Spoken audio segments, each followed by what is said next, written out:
Hello everyone, this is Kaydub 0415, and in this edition of Basic Buddhism, I sort of called an audible, and we're going to talk about the three poisons or roots. Because to really understand the law of karma, we need to have a basic understanding of those roots and the sort of antidotes to. We're going to take a look at those first before we move on to the next topic, the law of karma.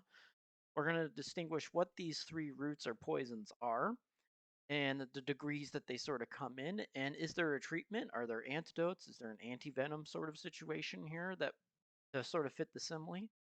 So that's what we're going to look into for this recording. And I'm going to be doing multiple recordings. So if it looks like, wow, K-Dub's wearing the same thing, it's because I'm doing that on the same day. I'm just going to be uploading it at different times. So just a heads up there. So the three poisons, what are they? So these are three sort of characteristics um, it, or three roots because they are the root of the actions that we can take sometimes that are unskillful. They don't really lead us toward the productive goal of spiritual awakening in Buddhism. So, from a Buddhist perspective, these three roots are considered unskillful. They don't really lead where we want to go. It's not skillful to have these to a very high degree.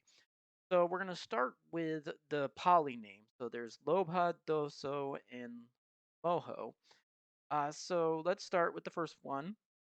Lobha means greed. It's sort of compared to flowing down a river of craving. And when you think about it, there are states of greed that happen in pretty much all of us, unless we're an awakened being. In that case, that does not occur. And it's sort of like that because once we get into a very uh, high degree in that state of greed, it's we just want it. The desire has taken over us to have whatever it is we're looking for, whether it's something that we see, whether it's something that we taste, smell, whatever the situation may be. And there is a text called the Abidama, and the Abidama is sort of like the highest Buddhist teaching, and it's very complex. I'm going to be using some of the language that is in there, but I'm not going to try and use too much of it because it's over my head a little bit too, even though I have a basic understanding of these. So greed is compared to grasping at an object. So think about it. I really want a pizza. I don't really care if it's going to cost me money. I'm going to go out there and I'm going to get pizza. So there's sort of a grasping at an object, whether it's I like the taste of pizza or I like the smell of pizza, and you're sort of neutral about taste or whatever the situation is with that. And in the Abhidhamma, there are sort of different characteristics that we have of greed, which is also characteristic. So we have the function of greed. So the function of greed is sticking. So grasping and sticking. So it's like being super glued to whatever object it is that we are sort of stuck on. And the manifestation of greed is not giving up. So not being able to put to the side that particular craving. Instead, holding on to it very tightly. And the proximate cause is enjoyment in things that lead to bondage. So that might be a little bit confusing because we would think, well, I wouldn't think that, grasping my mate or whatever is a type of bondage. It's a different sort of perspective than that. But from a Buddhist spiritual perspective, grasping onto things that we like hinders us from achieving awakening. It hinders us from seeing the world as it really is because of that perception that we have. So we shouldn't be clinging to our perceptions well. And I mentioned that these roots do have degrees. So there's a lower degree sort of thing, and then there's a higher degree. So with greed, it can be understood as just subtle liking. I sort of like that person. Maybe I want to be a friend with them. And then it can really progress into higher degrees where we have lust, possessiveness, uh, and a very, very strong desire. And that would be a very strong form of desire, not subtle, not very small, but a very strong desire. And this sort of comes from a text called The Roots of Good and Evil. And I will put links to that text, a link to that text, the description, and I'll also send a link with the Abidama text that I took some of this information from. I don't think there's an online form of that text, but it is still available on Amazon. I believe it's still being printed. All right, so we have the third one, doso, or if you want singular, dosa. It's translated as hatred. Some people like to use aversion, some translators. I'm going to stick with hatred for right now because that's something that we all can sort of relate to. And it's sort of a ferocity that is within us. And its function is to spread and burn its own support of mind and body in which it arises. Now, think about that for a second. When you're really angry, and I mean, it's not like a minor irritation, it's anger. If you actually hate something, you can actually feel your head sort of starting to burn up a little bit, right? So that's sort of what I think is one of the manifestations of it is we have this burning anger. Um, Speaking of manifestation, it's persecuting in order to cause something or someone to suffer, and that can really disturb our peace of mind. I think that's another big thing about the mind body sort of connection there with its function is it really disturbs our peace of mind and definitely our goodwill. And the proximate cause is ground for annoyance. So we'll get to this when we get into the degrees or the range. So it has to be something that's irritating or annoying to us in order for this state to really come to fruition. And the range on the low side is just, I sort of dislike that. I don't hate it necessarily. It's not that strong. But I dislike it. And then we get onto the higher side. We have aversion, anger, wrath, vengefulness, sort of on that high end. So the higher degree of that hatred. And these uh these sort of attributes, these sort of states can really lead people to do things that they normally wouldn't do. And we'll talk about that a little bit in a second. And then we have moho. If you want singular, it's moha. Pardon me. That's delusion. And you might think, well, that's offensive. I'm not delusional.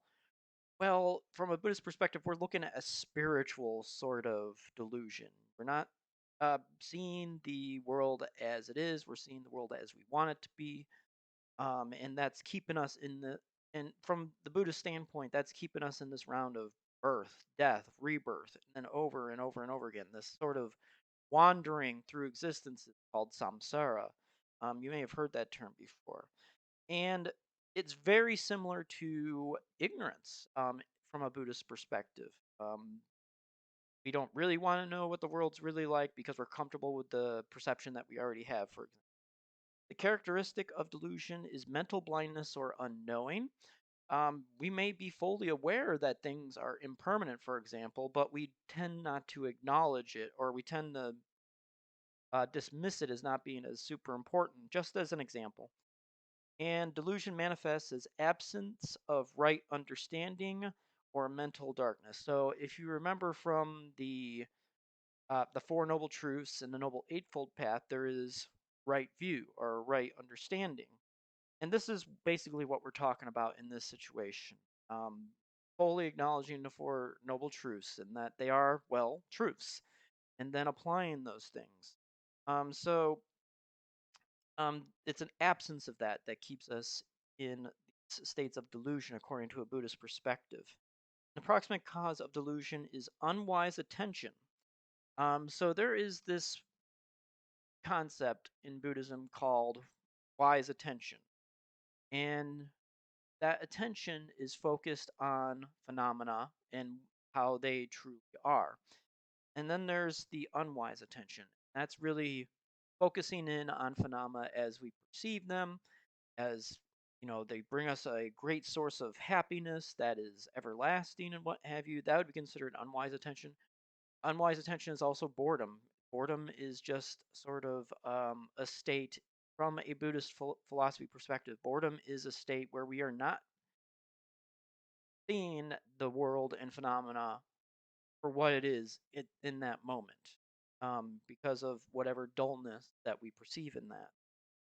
And delusion is considered the root of all things that are unwholesome. We are not seeing things as they are. Therefore, we're not taking actions based on wise attention and wise discernment. And delusion can range from a dullness, I sort of already said that, a dullness or confusion, which is on sort of low end, and then fanaticism, wrong views, and conceit, sort of on the higher end. And that these poisons, the main thing about these poisons, they don't lead to the spiritual goal. And so we have to try to reduce their influence or eliminate them wholeheartedly, if at all possible. Usually that's what you become a monk to do. You see them and you're like, well, I can't really do that as a layperson because I have all these other concerns. If I become a monk or a nun, my only concern is studying the Dharma, applying the Dharma, and trying to achieve that sort of state of awakening, or it's not even really a state. It's sort of a stage, um, very similar to a state though. So is there a treatment? Are there antidotes? Is there an antivenom to these three roots? And the answer to that is absolutely. There are counters to these.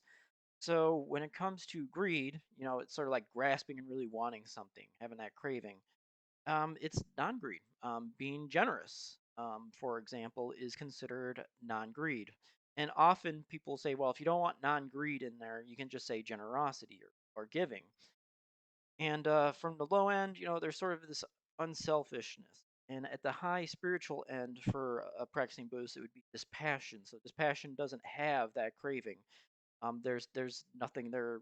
There's no desire there to hold on to it. Renunciation is another one in that antidote, and oftentimes contemplating contentment does help reduce states of greed.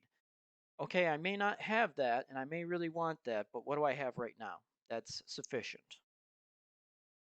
And then, of course, there's non-hatred or hatred, or if you wanted to think about it, it's goodwill or loving kindness. And that's sort of like what the sort of stages are, or the progressions here: goodwill, compassion, forgiveness, and forbearance, patience over annoyance. And usually, when it comes to hatred, what the suggestion is focus on having goodwill toward oneself and others. And that sort of reduces the influence of hatred at that point in time. Another one is contemplating how a person or a thing is not the same from moment to moment, and then saying, well, what am I really angry at? What do I really hate? It's always changing, so I'm not really 100% set anger on this thing or on this person, because that is always changing. That person or that thing is always changing. Then for non-delusion, or if you want wisdom, it's gaining wisdom, insight, um, sagac- yeah, sagacity, equanimity. And equanimity is, it's tricky because it does mean sort of neutral feeling, but it also means impartiality. So it's not saying I really like this or I really dislike this. It's being impartial to that experience and sort of having a neutral feeling toward pretty much everything, all phenomena. So those are sort of the three antidotes or the three treatments for greed, hatred, and delusion. And greed, hatred, and delusion, the unwholesome roots, can really lead people to do things that they wouldn't necessarily do if they were not in those states. So, in states of greed, it might be I'm going to become a thief. In states of hatred, it may be harming someone. And delusion plays part in sort of all of those actions because we're not seeing things as they really are. But there are states of consciousness in the Abidama, and that's one of the big books in the Abhidhamma is consciousness. There are pure states of delusion in the Abhidhamma, but all these roots lead us to do things that we may not do normally. So let's talk. So let's just say murder, for example. I tend to believe that we want to live peacefully, and that we don't really want to hurt others. We sort of just want to live peacefully, coexist, tolerate sometimes other people and other animals and situations. But when these three roots sort of come into play, it could make us murder. It could put us in a temporary state where murder seems like the only option that will alleviate our distress. And the three most common motives for murder are money. So I would put that as sort of a greed thing. Not necessarily hatred unless you really hate not having money. So it could be hatred as well. And then there's sex or love. So that could be definitely greed. And it could also be some hatred in there as well. Because you might say, well, jealousy is sort of in both of those things.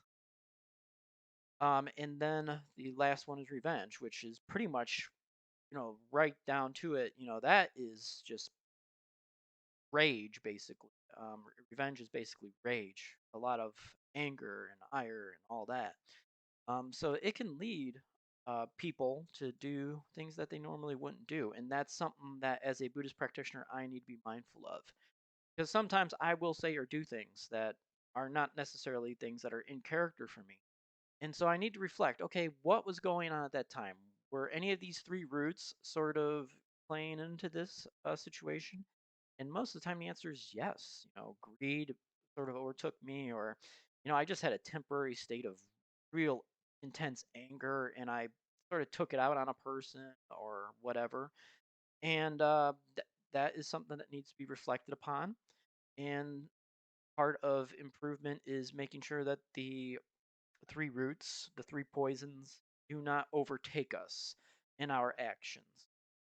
So that's all I really wanted to say about the three poisons of greed, hatred, and delusion. In the next recording, we're going to go into a very basic model of how the law of karma works, because uh, getting what goes around comes around is much it's much simpler than what how it actually. So until the next recording, everyone, take care of yourselves, and I'll talk to you soon. Bye for now.